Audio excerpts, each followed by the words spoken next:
ایک شخص نے حضرت حکیم الامت رحمۃ اللہ علیہ سے عرض کیا کہ حضرت دعا فرما دیجئے کہ اللہ پاک مجھے بھی آپ کے جیسا بنا دے۔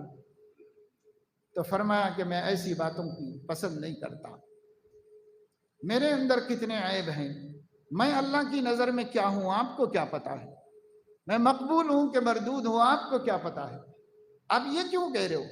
آپ یوں کہو کہ مجھے بھی اللہ تعالیٰ اپنے نیک بندوں میں شامل کرنا، مجھے بھی اللہ تعالیٰ صحابہ کرام کے محبت کرنے والوں میں، ان کے رستے پر چلنے والوں میں شامل کر دے۔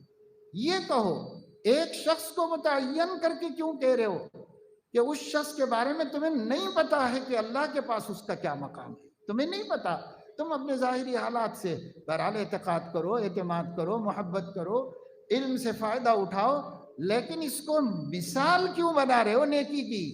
اس کو کیوں مثال بنا دو؟ دیکھو کیسے اللہ کے سچے بندے تھے، سچی بات بتائی، ایسا نہیں کہ کتنا عقیدت مند ہے کہ میرے جیسا بننے کی دعا کرا رہا تو میں کتنا بڑا ہوں گا۔ نہیں، یہ سچے لوگ تھے جو دین ہے وہ صاف بتا دیتے تھے۔ کیوں بتایا ایسا؟ اس لیے کہ حضور علیہ السلام حضرت عثمان ابن مظعون کا انتقال ہو گیا تو ان کو دیکھنے کے لیے گھر میں تشریف لے گئے۔ وہ مہاجر تھے اور حضرت ام عطیہ رضی اللہ تعالی عنہا کے پاس بھائی بنائے گئے تھے ان کے، تو ان کے گھر میں تھے، ان کے گھر میں انتقال ہوا۔ حضور علیہ السلام دیکھنے کے لیے گئے تو ان کا بھی دل بھر آیا جن کے گھر میں وہ رہتے تھے، اور انہوں نے فرمایا کہ اللہ کا بندہ اللہ کی جنت میں چلا گیا۔ ایسی بات انہوں نے کہی، جنت میں جانے کی۔ تو حضور علیہ السلام نے فرمایا کہ تم کو کیسے پتا کہ جنت میں گیا ہے؟ تم کو کیسے پتا؟ انہوں نے کہا یا رسول اللہ ایسے نیک مخلص بندے بھی نہیں تو پھر کون جائیں گے جنت میں؟ اس بنیاد پہ کہہ رہے ہوں جتنا میں نے قریب سے دیکھا ہے، جتنا جانا ہے اس بندے کو، یہ تو جنتی ہونا چاہیے، یہ میرا حسن ظن ہے اس کے بارے میں۔ تو حضور علیہ السلام نے فرمایا کہ میں بھی نہیں جانتا کہ یہ جنت میں گیا ہے، حالانکہ میں اللہ کا رسول، تو تم کیسے کہہ سکتی ہو؟ فوراً انہوں نے کہا کہ یا رسول اللہ میں اپنی غلطی کا اعتراف کرتی ہوں، آئندہ کبھی کسی کا تزکیہ نہیں کروں گی، یعنی ایسی بات نہیں بولوں گی کسی کے بارے میں آئندہ۔ یہ صحابیات تھیں، فوراً غلطی ماننا اور آئندہ کے لیے وعدہ کرنا، وعدہ کر لیا۔ پھر حضور علیہ السلام کو انہوں نے اگلے دن اپنا خواب سنایا کہ میں نے خواب دیکھا کہ حضرت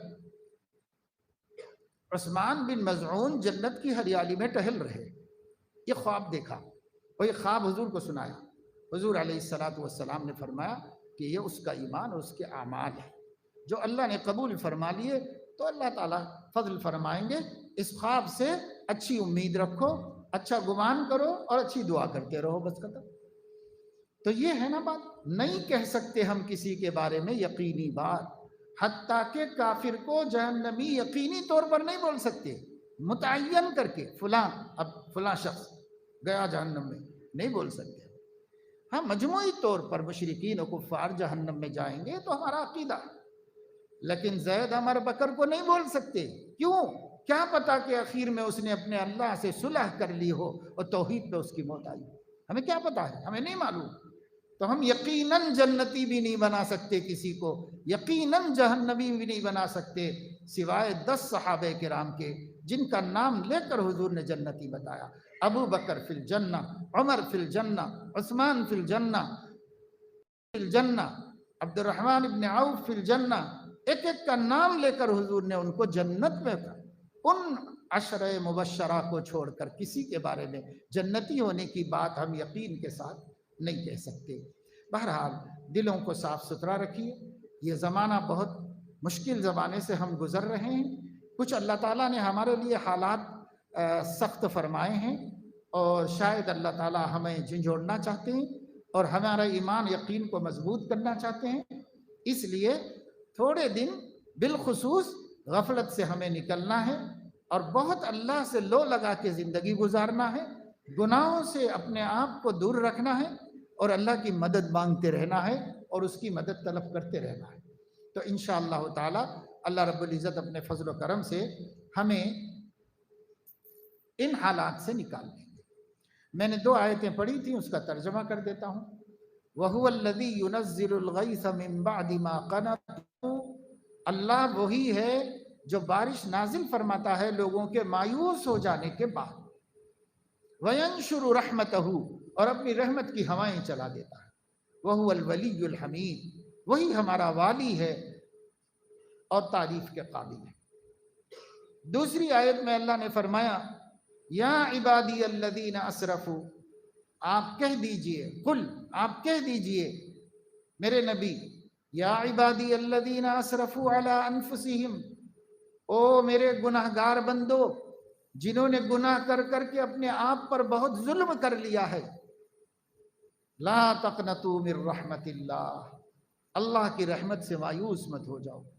شیطان تمہیں تمہارے گناہ دکھا کر اللہ سے مایوس کر دے گا، اس لیے لا تقنطوا من رحمت اللہ، مایوسی مت آنے دو اپنے قریب۔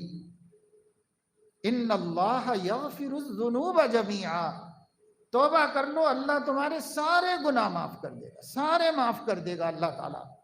انہ هو الغفور الرحیم، کیونکہ وہی تو ہے بھائی جو بخش سکتا ہے اور بخشتا ہے اور رحم فرماتا ہے، وہی ہے۔ اس لیے مایوس اللہ سے کبھی نہ ہوں، چاہے ہم کتنے بڑے مجرم ہوں، کتنے بڑے پاپی ہوں۔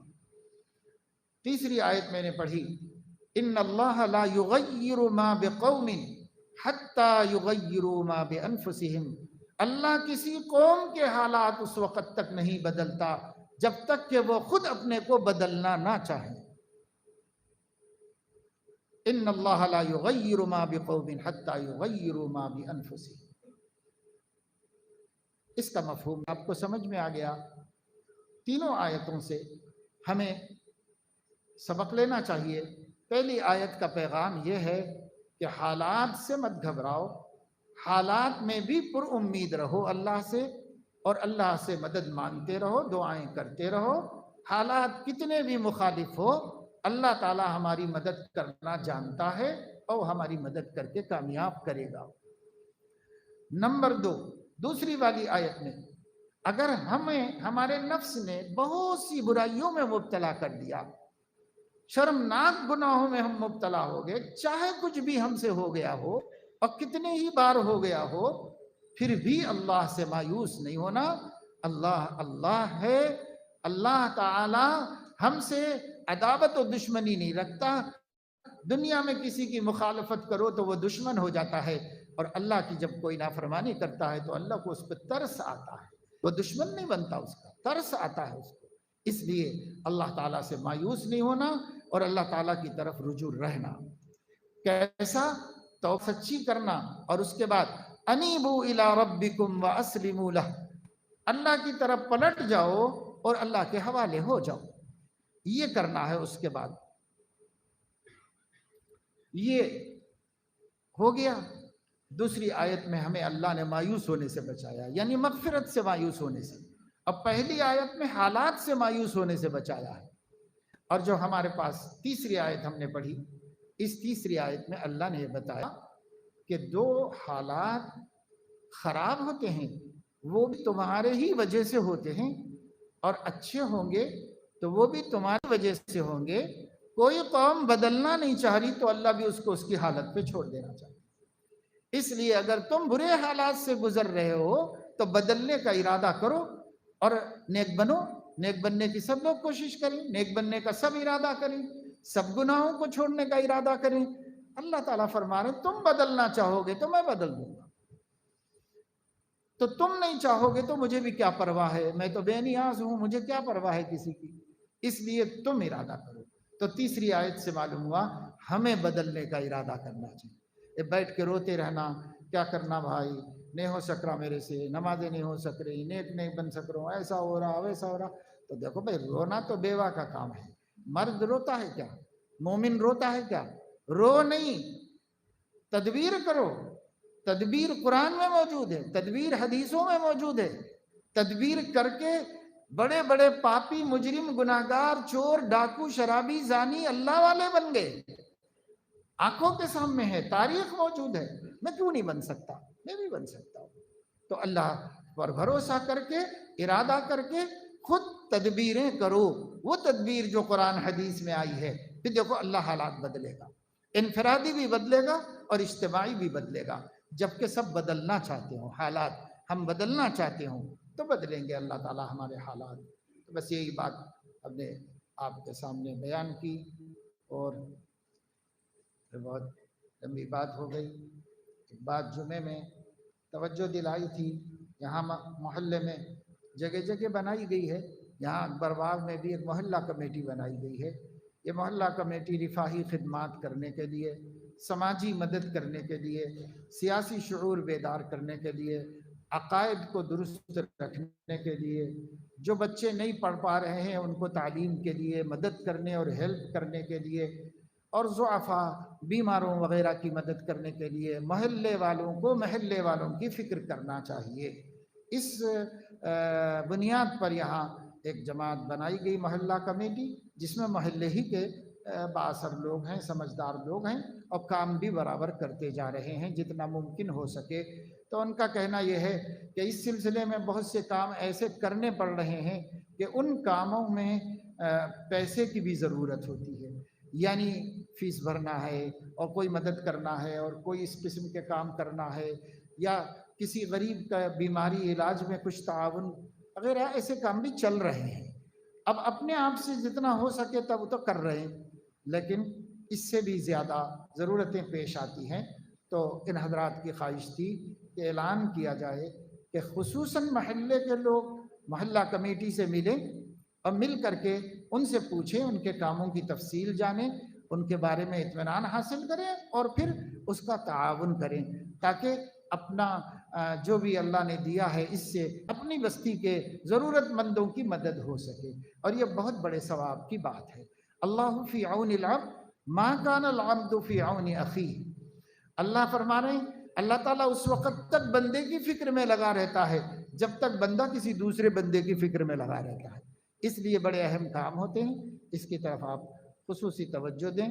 تفصیل ان حضرات سے معلوم کر لیں، یہاں مسجد میں آپ کو پتہ چل جائے گا کہ کون لوگ ذمہ دار ہیں، کون کام کر رہے ہیں، کس طریقے کا کام کر رہے ہیں۔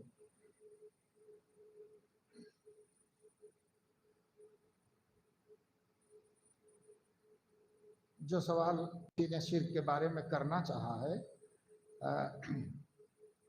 وہ سوال کا جواب بھی میں دے چکا ہوں۔ اب اگر آدمی سمجھنے کی کوشش کرے تو سمجھ میں آتا ہے۔ اب اس کے ذہن میں ایک بات بیٹھ گئی کہ یہ پوچھنا ہے، اب پوری بات سنا ہی نہیں کہ میں نے کیا کہا، اس لیے بیکار سوال ہے جو پہلے جواب ہو چکا ہے اس میں۔ البتہ یہ پوچھنا چاہتے ہیں کہ ہم نبی رحمت کے محتاج ہیں، اس کی وضاحت فرمائیں۔ اب یہ کوئی وضاحت کی بات ہے کیا؟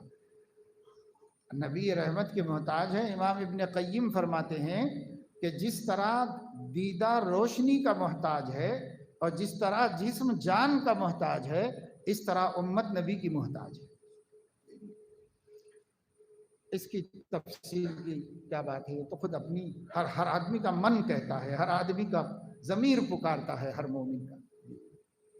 بس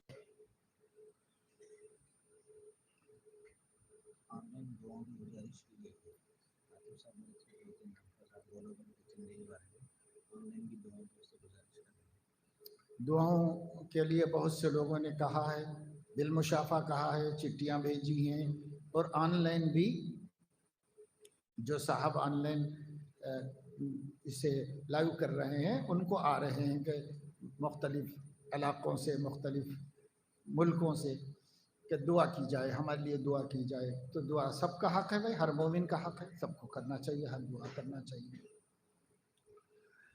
اللہم لک الحمد کما ینبغی لجلال وجہک وعظیم سلطانک، اللہم لک الحمد حمدا دائما مع دوامک، ولک الحمد حمدا خالدا مع خلودک، ولک الحمد لا منتہا له دون مشیئتک، ولک الحمد حتی ترضا، ولک الحمد بعد الرضا، یا اہل التقوی ویا اہل المغفرہ۔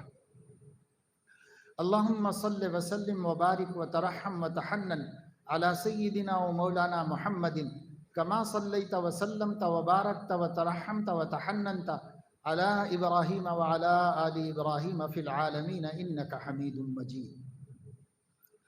اللہم ربنا آتنا فی الدنیا حسنہ وفی الآخرة حسنہ وقنا عذاب النار۔